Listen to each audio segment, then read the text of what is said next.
आप शेयर करें, लाइक करें एंड सब्सक्राइब करें। Thank you.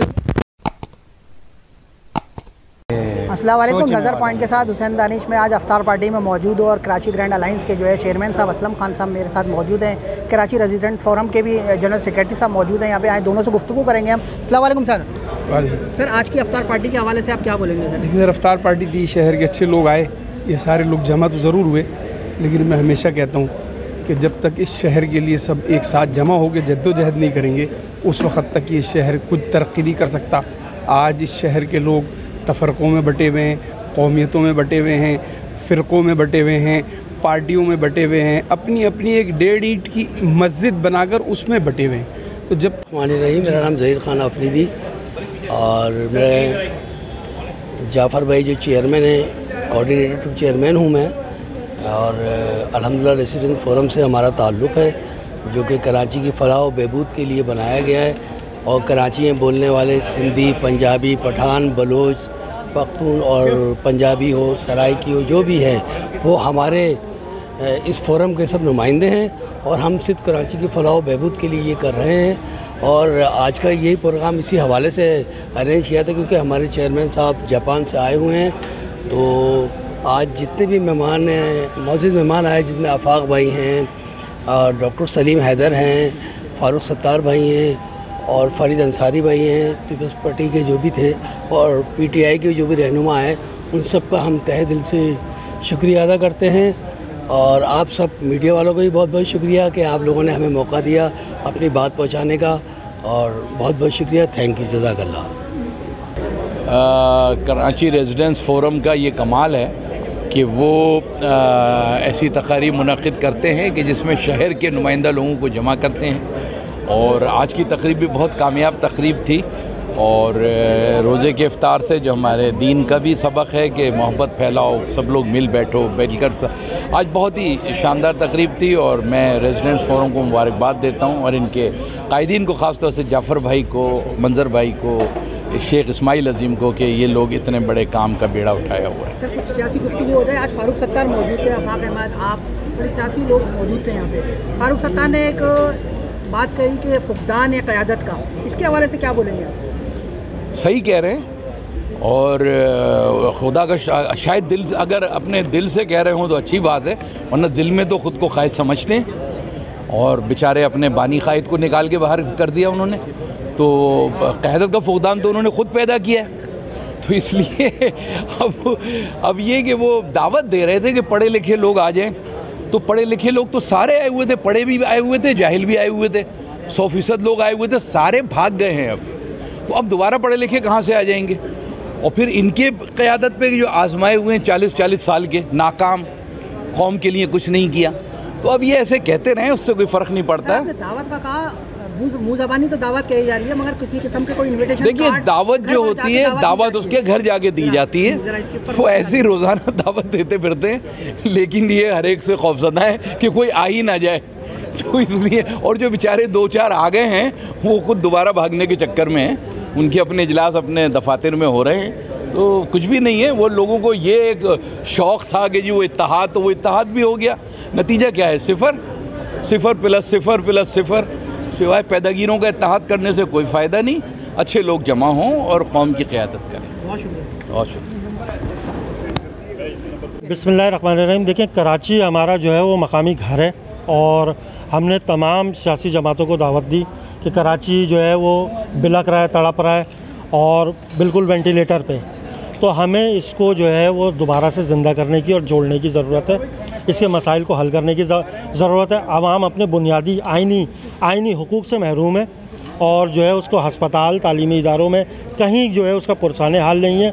महंगाई का आलम देख लें, ये इस 75 साल की तारीख़ में सबसे महंगा जो है वो रमज़ानुल मुबारक आवाम गुजार रही है। यहाँ के जो सिंध हुकूमत है वो अब आप कह लें, मैं तो यही कहूँगा मीडिया पे जो मुझे बड़ा वो होता है, लेकिन ये सत्तू पीकर सो रही है, आवाम के मसाइल से बिल्कुल लाताल्लुक़ हुई हुई है। तो हमने ये कोशिश की कि तमाम सियासी जमातों को जोड़कर और अपने रेजिडेंट्स को, ख़ास तौर पे कराची के रहने वालों को, मकामी लोगों को जोड़कर हम एक ऐसा प्लेटफॉर्म तश्कील दें जहाँ से हम लोगों के मसाइल को उजागर करें और इनको हल करने की कोशिश की जाए। में कराची रेजिडेंट फोरम आज अफ्तार पार्टी और यहाँ पे पाकिस्तान के बल्कि कराची के बड़े लोग यहाँ पे उन्होंने शिरकत की है, समाजी सियासी शख्सियात ने शिरकत की है। मेरे साथ यहाँ पे वाइस चेयरमैन मिर्ज़ा आलम साहब मौजूद हैं, जो कराची रेजिडेंट फोरम के वाइस चेयरमैन आए। उनसे हम गुफ्तगू करते हैं आज के हवाले से भी और थोड़ी सी सियासी गुफ्तगू भी करेंगे। अस्सलाम वालेकुम सर। वालेकुम जी। सर, आज अफ्तार पार्टी, आप बड़ी चीदा लोगों को आपने मदऊ किया और उन्होंने शिरकत की आज की अफ्तार पार्टी में, आप कैसा देखते हैं? आपने सबको इकट्ठा किया, एक ये बहुत ज़बरदस्त साइन है। हाँ, बहुत शुक्रिया सबसे पहले तो आपका कि आप यहाँ पर आए और आपने इसको कवरेज दी।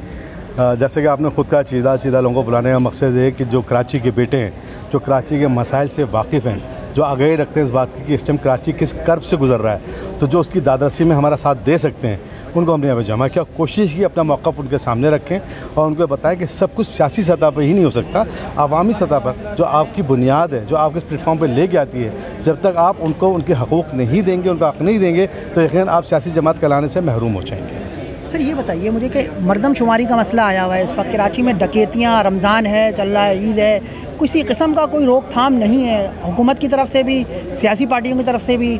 कोई NGO कोई ऐसा काम नहीं कर रही है, ऐसा किसी किस्म का कोई रोकथाम हो सके। क्या कहते हैं आप इसके हवाले से? सबसे पहले तो मैं नहायत अफसोस साथ ये बात कहता हूँ कि शर्मिंदा होना चाहिए, शर्म आनी चाहिए उन लोगों जो कराची के मालिक होने के दावेदार होते हैं, और जब कोई गैर सियासी मामलात आते हैं तो अपने आप को पीछे ले आते हैं। जब इलेक्शन या उनके वोट की बात आती है तो सबसे पहले आगे खड़े होते हैं और अपनी सफाइयाँ दे रहे होते हैं। जैसा आपने कहा, कराची इस वक्त लावारिस है।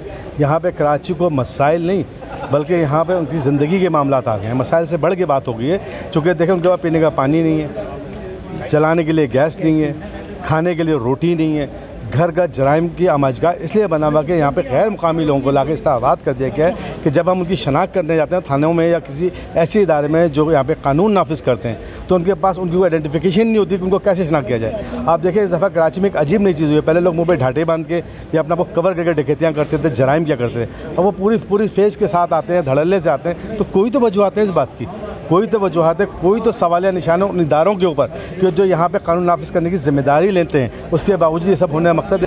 सर, ये बताइए मुझे, कराची रेजिडेंट फोरम का मकसद क्या है? इसका क़याम किस तरह हुआ है? आप क्या करना चाह रहे हैं कराची के हवाले से? कौन सा ऐसा इनिशिएटिव लेना चाह रहे हैं आप जो कराची के आवाम के लिए, कराची के लिए बेहतरी हो?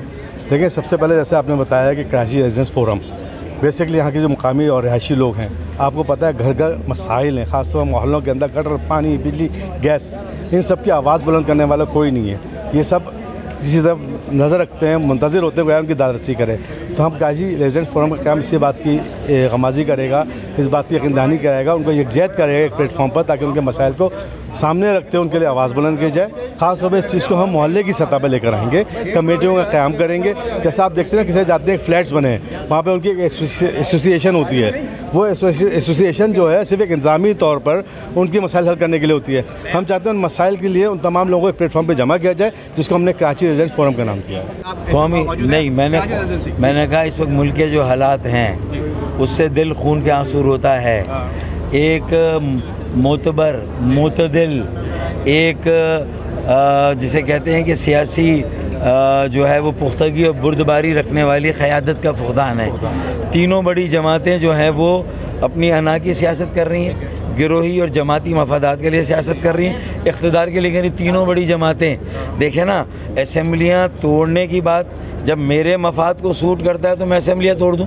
भाई जब आप कह रहे हैं 5 साल ये निज़ाम चलना चाहिए, हर एक को 5 साल मिलने चाहिए, आपको भी 3.25 साल बाद हटा दिया, गलत हुआ, नहीं हटाना चाहिए था, आपको 5 साल मिलने चाहिए थे। तो फिर आप अपनी असेंबलियों को तो 5 साल दे दें, आपने भी तो 5 से पहले तोड़ दी अपने। भाई 5 साल बाद इलेक्शन हो जाते हैं आराम से, ये आपने असेंबलियाँ तोड़कर यहाँ में और वहाँ में फ़र्क क्यों आता है? ये क्या वजूहत है? आप यहाँ हैं तो कुछ और है, वहाँ है तो कुछ और है। कराची को क्यों सौतेली माजा शुरू किया था, इसकी अगर मुख्तसर बताइएगा। बस देखिए, बुनियादी बात यह है कि एक कराची की मुखालफत में कौमी इत्तफ़ाक़ राय है, जिसमें मरदमशुमारी में हमें 65% गायब कर दें, जिसमें धांधली ज़दा बल्दियाती हल्के बना दें, 70 सीटें वहाँ ले जाएँ। हर जगह फैमिली प्लानिंग हो रही है भाई, हर जगह मरदमशुमारी में फैमिली प्लानिंग, ऊपर से हल्का बंदियों की फैमिली प्लानिंग हो रही है। तो मतलब ये कि सिर्फ़ और सिर्फ कराची में हो रही है, और थोड़ी बहुत उसको निभाने के लिए लाहौर और इस्लामाबाद में भी थोड़ा इस बार कम किया गया हमारी हमदर्दी में।